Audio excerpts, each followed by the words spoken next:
저는 박사 공부를 할 때 마음속에 항상 두려운 마음이 있었습니다. 항상 교수님은 저에게 언제까지 논문 계율을 짜서 가져오라고 하셨거든요. 근데 제가 한 번도 그 날짜를 지키지 못했습니다. 근데 교수님이 연락을 주시지 않는 거예요. 그래서 마음속으로는 기한이 지났나 보다 이렇게 생각을 했어요.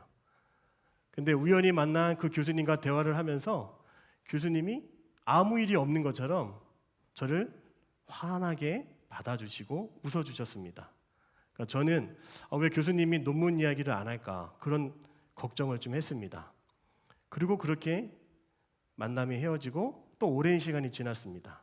제 마음엔 여전히 불편했어요. 논문을 써야 되는데 아직 시작도 안 했거든요. 그리고 용기 내서 교수님에게 전화를 했습니다. 어떤 마음이었을까요? 나 이제 죽었다. 나 이제 혼나겠다. 나 아무것도 안 했는데 빈손 들고 교수님실에 어떻게 가지? 그런 생각을 제가 하게 됐습니다. 그러니까 교수님실에 들어가서 문을 열기가 너무나 두려웠어요. 근데 교수님께서 또 아무 일이 없는 것처럼 저를 맞이해 주시고 커피를 내려주셨습니다. 그때도 논문 얘기를 하지 않으셨어요. 전 너무나 신기했습니다. 너무나 이상했습니다. 진작에 혼나야 되고 진작에 교수님한테 꾸중도 들어야 되는데 전혀 저한테 그렇게 하지 않으셨습니다. 참 이상하죠. 그리고 이제 한 달 후에 만나기로 하고 그 교수님실에 들어가려고 하는데 제 마음이 어땠을까요? 이제 알겠더라고요. 뭘 알았을까요? 따라합니다. 그분의 성품을 늦어도 뭐라 하지 않으시고 못해도 뭐라고 하지 않으시는 그 교수님의 성품을 제가 알게 된 겁니다. 한 3개월, 4개월이 지나서 우리 교수님은 이런 분이시구나 그런 마음이 들더라고요. 물론 그날도 논문이 다 준비되지 않아서 거의 종이 한 장만 들고 교수님실을 들어가려고 하는데 그 전에는 벌벌벌벌 떨리면서 문을 열까 말까 들어갈까 말까 그런 고민을 했었어요. 그런데 이제는 그분의 성품을 알게 되니까 그분의 온화함을 알게 되니까 그분의 사랑을 알게 되니까 문을 열 수 있게 되었습니다. 그분의 성품을 안 것이 제 두려움을 쫓아내는 계기가 된 것입니다. 오늘 이 간증을 제가 하면서 오늘 본문의 말씀과도 연결해 보고 싶은 거예요. 우리가 하나님을 알게 될 때 가장 먼저 하나님의 일하심과 전능하심을 우리가 듣고 배우게 되지만 정말 인생에서 문제가 닥쳤을 때 가장 어려운 일이 생겼을 때 가장 당장 붙들 수 있는 건 뭐냐면 따라할까요? 하나님의 선하심, 그분의 성품을 알고 붙잡는 게 먼저라고 하는 것을 저는 알게 되었습니다. 여러분, 그 주님의 선하심은 어디에 근거할까요? 오늘 우리가 문제가 생길 때마다 그 주님의 선하심을 의지할 수 있는 것은 어디에 근거할까요? 바로 십자가에 근거하고 있다는 사실을 여러분과 먼저 나누고 싶습니다. 로마서 5장 8절 한번 화면에 띄워주시고 우리 같이 한번 읽어봤으면 좋겠습니다. 시작. 우리가 아직 죄인 되었을 때 그리스도께서 우리를 위하여 죽으심으로 하나님께서 우리에 대한 자기 사랑을 확증하셨느니라. 자, 이 본문 말씀 계속 띄워주시고요. 이렇게 같이 밑줄을 쳤으면 좋겠어요. 마음으로 선을 그었으면 좋겠습니다. 우리가 아직 죄인 되었을 때 저한테 적용을 해보면 제가 아직 논문을 완성하지 못했을 때에도 내가 원하는 결과를 갖지 못했을 때 정말 죄인같이 느껴지는 그 순간에도 오늘 본문 말씀 뭐라 그래요? 우리가 아직 죄인 되었을 때에 그리스도께서 우리를 위하여 죽으심으로 아직 주님을 알지 못하고 아직 모든 문제 가운데 괴로움 속에 우리가 살고 있는 그 순간 아직 주님을 영접하지 못한 그 이전에 그 오래전에 이미 주님께서 나를 위하여 죽으셨다는 그 사실을 우리가 알아야 한다는 거죠. 그러니까 우리는 뭔가를 잘해서 사랑을 받아야 되는데 우리 주님은 선하셔서 아직 그 결과를 들고 오지 못하는 우리들을 아시고 그 이전부터 먼저 사랑하시기로 작정하셨다는 것이죠. 저는 이것이 하나님의 선하심이라고 생각을 합니다. 조건이 채워지지 않고 갖춰지지 않은 상황 속에서도 우리는 기대할 수 있습니다. 오늘 하나님의 나를 사랑하심을 그것은 그분의 선하심 때문에 가능하다는 것. 내 모습 어디를 봐도 그분의 선하심을 요청할 수는 없어요. 그러나 내가 죄인 되었을 때, 이루지 못했을 때에도 주님은 그거와 상관없이 우리를 받아주시고 우리를 안아주시고 우리와 함께 하시기로 이미 작정하신 분이라고 하는 것이죠. 그래서 오늘 이 본문의 말씀 나오는 이 그림을 여러분들이 한번 머릿속에 좀 새겼으면 좋겠어요. 자, 이 그림은 뭐냐면 집 나간 탕자가 아버지를 만나러 가는 길입니다. 이 한 장을 우리가 사진을 찍듯이 머릿속에 집어넣어야 되는 거예요. 아직 탕자는 회개하지 않았어요. 아직 탕자는 아버지께로 무언가를 더 나은 삶을 보여주지 않았어요. 그저 아버지의 집을 향하여 터벅터벅 길을 가는 중이었어요. 그러나 오늘 이 사진을 통해 하나님이 우리에게 보여주시는 것은 단 한 가지입니다. 가장 먼저 하나님의 선하심이 있다고 하는 거죠. 뭔가 회복되어서 잃어버린 돈을 다 갚아서 다 채워서 아버지를 만났기 때문에 그런 것이 아니라 오늘 하나님은 우리를 먼저 받아주시고 사랑해 주시는 그런 분이시라고 하는 것을 우리가 믿어야 되는 것입니다. 사랑하는 여러분, 모든 문제 앞에서 주님은 하나님의 성품을 기억하기를 원하세요. 그래서 오늘 우리가 예배할 수 있는 겁니다. 그래서 우리가 죄를 지은 상황 속에서도 오늘 이 시간에 다시 하나님께 나올 수 있는 것입니다. 마태복음 9장 18절에서 22절 말씀, 긴 말씀이지만 오늘 본문과 연결해서 같이 살펴보기를 원합니다. 화면 띄워주시고 같이 읽겠습니다. 시작.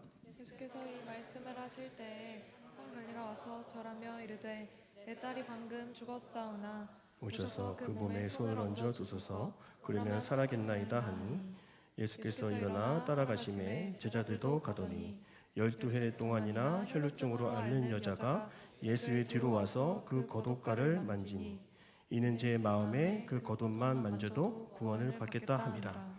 예수께서 돌이켜 그를 보시며 이르시되 딸아 안심하라 내 믿음이 너를 구원하였다 하시니 여자가 그 즉시 구원을 받느니라. 아멘.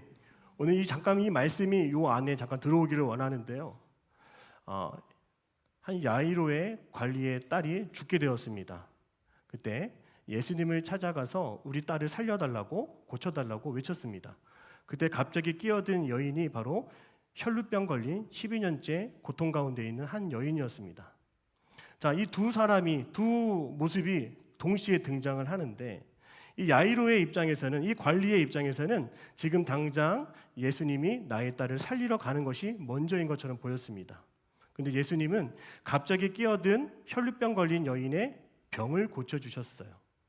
자, 우리는 지금 당장 문제를 빨리 해결해야 돼요. 지금 우리는 당장 풀리지 않는 문제를 가지고 주님 앞에 나아가는 게 먼저입니다. 기도해야 되고 주님을 붙잡아야 돼요.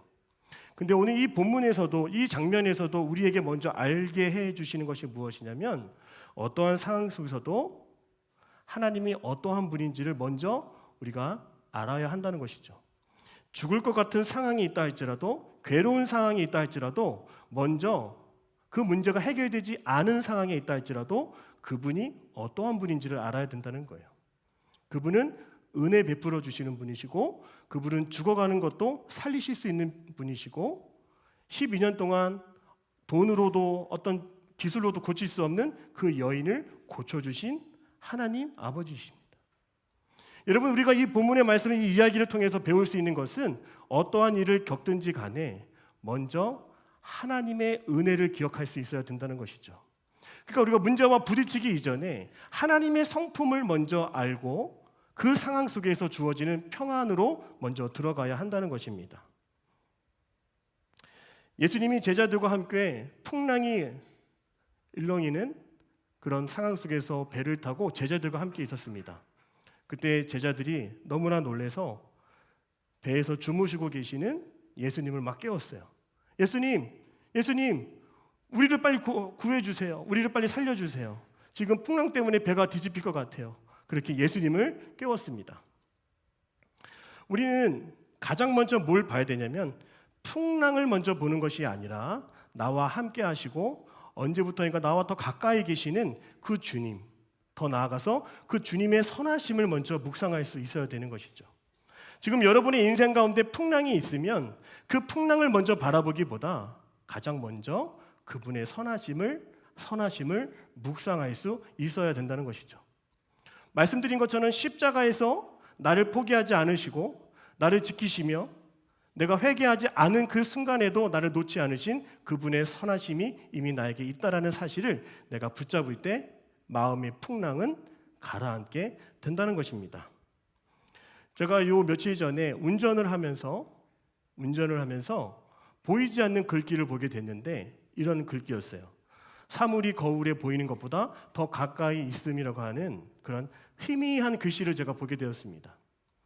제가 수련회 집회 말씀을 준비하면서 늘 마음속에 언제부터 시작하지? 언제부터 준비할까? 언제부터 말씀을 준비할까? 늘 이런 마음이 있었는데 정말 생각보다 그 수련회 날짜가 더 가까이 다가왔다는 것을 체감하고 분주하게 준비했습니다. 사랑하는 여러분, 저는 이 사이드 미러 거울을 보면서 한 가지를 생각을 해봤습니다. 상황 때문에, 불안 때문에 가까이 계신 주님을 보지 못한 건 아닐까? 오늘 여러분의 인생 가운데서도 그 선하신 주님이 내가 생각하는 것보다 더 가까이 계시다는 것을 여러분들이 꼭 놓치지 않았으면 좋겠습니다.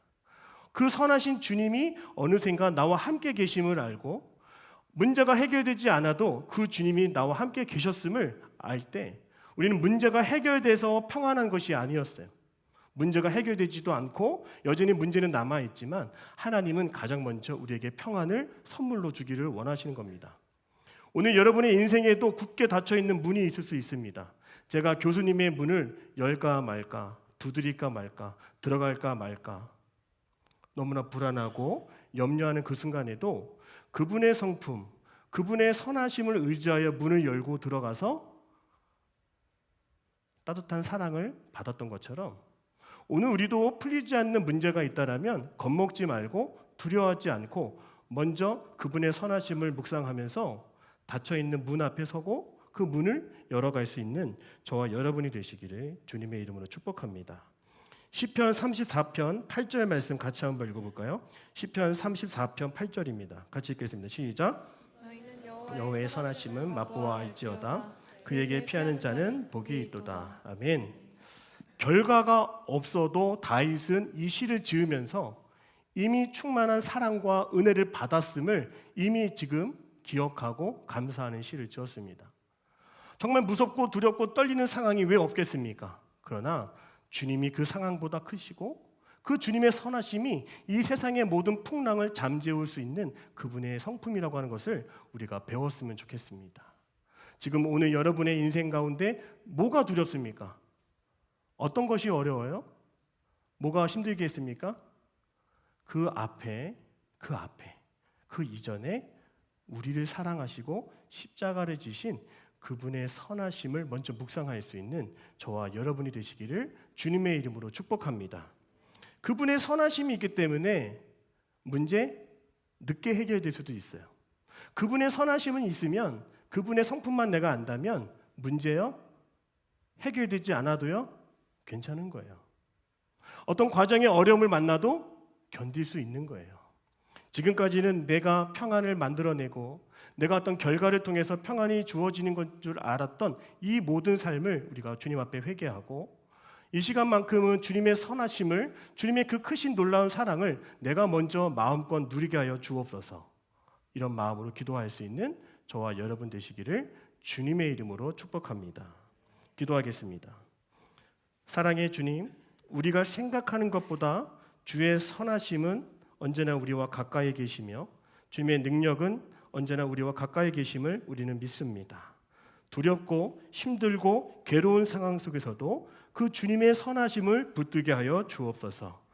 풀리지 않은 문제 속에서도 해결되지 않은 두려움 속에서도 그 주님의 선하심이 우리에게 평강의 복을 먼저 허락해 주실 줄로 믿습니다. 그 평강의 복을 누리며 늘 승리하고 늘 웃을 수 있으며 늘 감사할 수 있고 찬양에 넘치는 우리 청년의 삶을 살아가게 하여 주옵소서. 감사드립니다. 예수님의 이름으로 기도드립니다. 아멘.